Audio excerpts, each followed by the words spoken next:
അസ്സലാമലൈക്കും വറഹ്മത്തുള്ളാഹി വബറകാതുഹു. സുഖമല്ലേ എല്ലാവർക്കും? സുഖം എന്ന് വിചാരിക്കണം. എല്ലാം മഴയാണ്, നല്ല മഴയാണ്. ഇവിടെയും നല്ല മഴയാണ്. അപ്പോൾ ഇന്ന് ഏതായാലും നമ്മൾ ഏസ് ചാനൽ പാത്തുട്ടി പറഞ്ഞ അവിടെ നിൽക്കട്ടെ എന്ന് വിചാരിച്ചു. വേറൊരു കാര്യത്തിന് മറുപടി പറയാമെന്ന് വിചാരിച്ചിട്ടാണ്. മറുപടി പറഞ്ഞിട്ടൊന്നും കാര്യമൊന്നുമില്ല. കാരണം എന്നെ തല്ലണ്ട വാപ്പ ഞാൻ നന്നാവില്ല എന്ന് പറഞ്ഞ മാതിരിയാണ് കാര്യങ്ങൾ. അപ്പോൾ അതുകൊണ്ട് നമുക്ക് തോന്നിയ ഒരു കാര്യങ്ങൾ നമ്മൾ പറയാമെന്ന് മാത്രം. നമ്മളൊരാളെ വിളിച്ചിട്ട് ഫോൺ ചെയ്യുമ്പോൾ നമ്മളെ സങ്കടങ്ങളും നമ്മളെ വിഷമങ്ങളും സന്തോഷങ്ങളും ഒക്കെ പങ്കുവെക്കുമ്പോൾ ആ പങ്കുവെക്കുന്നതിൽ പാകത്തിനുള്ള പരാതികളെ മറ്റുള്ളവരെ കുറിച്ച് പറയാൻ പറ്റുള്ളൂ.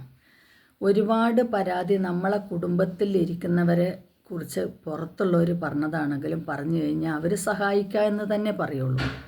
കാരണം ഒരു നിവൃത്തിയില്ലാത്ത ഘട്ടത്തിലാണ് എന്നെക്കൊണ്ട് യാതൊരു അവസ്ഥയും ഇല്ല, ചെയ്യാൻ പറ്റുന്നില്ല എന്ന് പറയുമ്പോൾ അവർ സഹായിക്കാന്നേ പറയുള്ളൂ. ഈ ഫോൺ ചെയ്യുന്ന കാര്യങ്ങളിൽ നമ്മളോട് പറയുന്നതൊരു കാര്യം, അപ്പുറത്ത് പ്രവർത്തിക്കുന്ന ഒരു കാര്യമാണ്.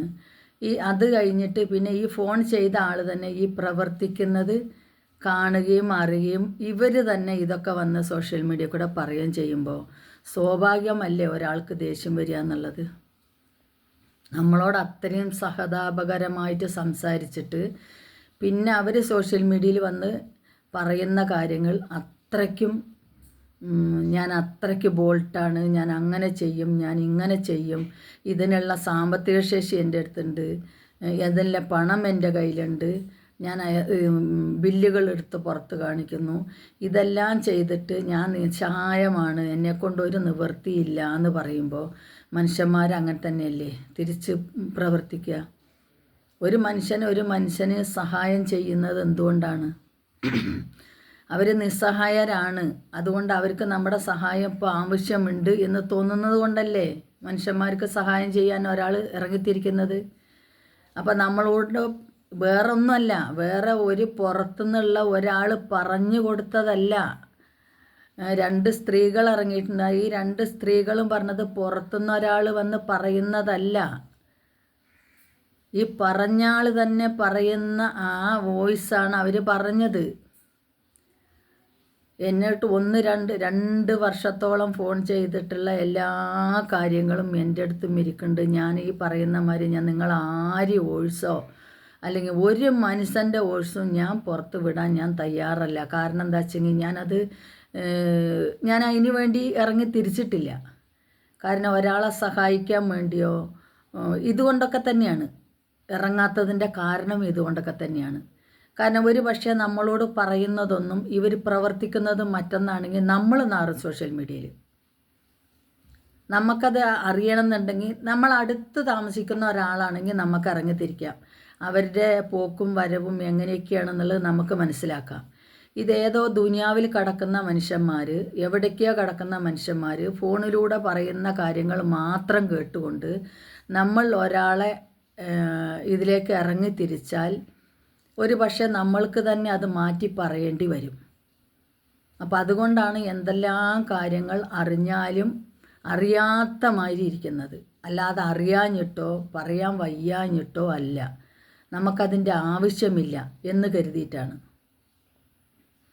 ഒരു മനുഷ്യനോട് ഒരു ഫോൺ വിളിച്ച ഒരു കാര്യം ഇന്നെ മാതിരിയാണ്, ഇതുമാതിരിയാണ്, എനിക്ക് ഇന്നെ മാതിരി ചെയ്യണം എന്ന് പറയുമ്പോൾ ഏതോ നാട്ടിൽ കിടക്കുന്ന മനുഷ്യന്മാർ അത് ചെയ്തു കൊടുക്കുമ്പോൾ അതുപോലെ ചെയ്യുന്നില്ലെങ്കിൽ പിന്നെ ആ ചെയ്ത മനുഷ്യൻ ആരായി? ഇതൊന്നും മനസ്സിലാക്കാനില്ല ബുദ്ധി ഇവർക്കൊന്നുമില്ലേ? അതോ ബുദ്ധി ഉണ്ടായിട്ടും മറ്റുള്ളവരെയും കൂടി പറഞ്ഞ് ഇങ്ങനെ ചെയ്യാന്നുള്ള ഉദ്ദേശത്തിലാണോ? പറഞ്ഞ ആൾ തന്നെ സ്വയം ഒന്ന് ആലോചിക്കുക. 2 വർഷമായി എന്നെ വിളിച്ച് സംസാരിക്കാൻ തുടങ്ങിയിട്ട് എല്ലാ കാര്യങ്ങളും പറയുന്നതും അറിയുന്നതും ഒരാളാണ് ഞാൻ ഇതുവരെ ഒരു മനുഷ്യൻ്റെ വോയിസുകൾ ഞാൻ പുറത്ത് വിട്ടിട്ടില്ല, ഇനി വിടാൻ ഉദ്ദേശിക്കുന്നുമില്ല. പക്ഷെ ചിന്തിക്കണം. പറയുമ്പോൾ സോഷ്യൽ മീഡിയയിൽ വന്ന് പറയുമ്പോൾ ചിന്തിക്കണം. ഞാൻ ആരോടൊക്കെ എന്തൊക്കെ പറഞ്ഞിട്ടുണ്ട്, ഞാൻ എന്തൊക്കെയാണ് ഞാനിപ്പോൾ പ്രവർത്തിക്കുന്നത്, പറഞ്ഞത് മാതിരിയാണോ ഞാൻ പ്രവർത്തിക്കുന്നത്, അതോ പറഞ്ഞതിന് നേരെ വിപരീതമായിട്ടാണോ പ്രവർത്തിക്കുന്നത് എന്നുള്ളത് ചിന്തിച്ചിട്ട് വേണം പറയാൻ. അല്ലാതെ പറയുമ്പോഴാണ് അവർക്കും മനുഷ്യന്മാരല്ലേ, ഈ കേൾക്കുന്നവർ മനുഷ്യന്മാരല്ലേ, അവർക്ക് വീപ്പ് കയറി അവർക്ക് എന്താ അടിച്ച് തലക്ക് കയറുമ്പോഴാണ് അവർക്ക് കലി വരുമ്പോഴാണ് അവർ ഇതൊക്കെ എടുത്ത് പുറത്തിടുന്നത്. പറയുന്നവർ ചിന്തിക്കുക, ഇത് സോഷ്യൽ മീഡിയ ആണ്. ഇതിൽ പല സ്ഥലങ്ങളിലും ചതികൾ ഒളിഞ്ഞിരിക്കുന്നുണ്ട്. അപ്പം നമ്മൾ മറ്റുള്ളവരോട് പറയുന്ന കാര്യങ്ങളാവണം നമ്മൾ പ്രവർത്തിക്കുന്നത്. പറയുന്നതൊന്നും പ്രവർത്തിക്കുന്നത് മറ്റൊന്നാണെങ്കിൽ ഇവരത് അറിയുമ്പോൾ നാളെ ഒരു പക്ഷേ ഇവർ തന്നെ നമ്മളെ നേരെ തിരിഞ്ഞേക്കാം എന്നുള്ളത് മനസ്സിലാക്കാനുള്ള ബുദ്ധി ഉണ്ടാവണം. അല്ലാതെ പറയുന്നവരെ കുറ്റം പറഞ്ഞ് രക്ഷപ്പെടുകയല്ല വേണ്ടത്. പറയുന്നത് പ്രവർത്തിക്കണം, പ്രവർത്തിക്കുന്നത് പറയണം, അതാണ് ചെയ്യേണ്ടത്. അപ്പോൾ ഇതിലിത്രേ ഉള്ളൂ. ഞാനിത് ഇന്നലെ ഒരു വോയിസ് കേട്ടതല്ല, ഇന്നലെ ഒരു വീഡിയോസ് കണ്ടതിന് മറുപടി ആയിട്ടാണ് ഞാൻ പറയുന്നത്. ഇത് ഞാൻ പറഞ്ഞത് ആർക്കാന്നുള്ളത് കേൾക്കുന്നവർക്ക് നല്ല കറക്റ്റായിട്ട് ബോധ്യമാവും, എന്തൊക്കെയാണെന്നുള്ള അവർക്ക് നന്നായിട്ട് മനസ്സിലാവുകയും ചെയ്യും. അപ്പം ഞാൻ വീണ്ടും പറയണു, ഫോൺ വിളിച്ച ഒരാളോടൊരു കാര്യം പറയുന്നുണ്ടെങ്കിൽ ആ പറയുന്നത് മാതിരി തന്നെ ആവണം നിങ്ങളുടെ പ്രവൃത്തിയും. പറയുന്നതൊന്നും പ്രവൃത്തി വേറൊന്നും ആണെങ്കിൽ ആ കേൾക്കുന്നവർ മണ്ടന്മാരല്ല എന്നുള്ളത് ചിന്തിക്കുക. അസ്സലാമു അലൈക്കും വറഹ്മത്തുള്ളാഹി വബറകാതുഹു. ഇൻഷാ അല്ലാഹ് ജീവനോടുണ്ടെങ്കിൽ കാണാം.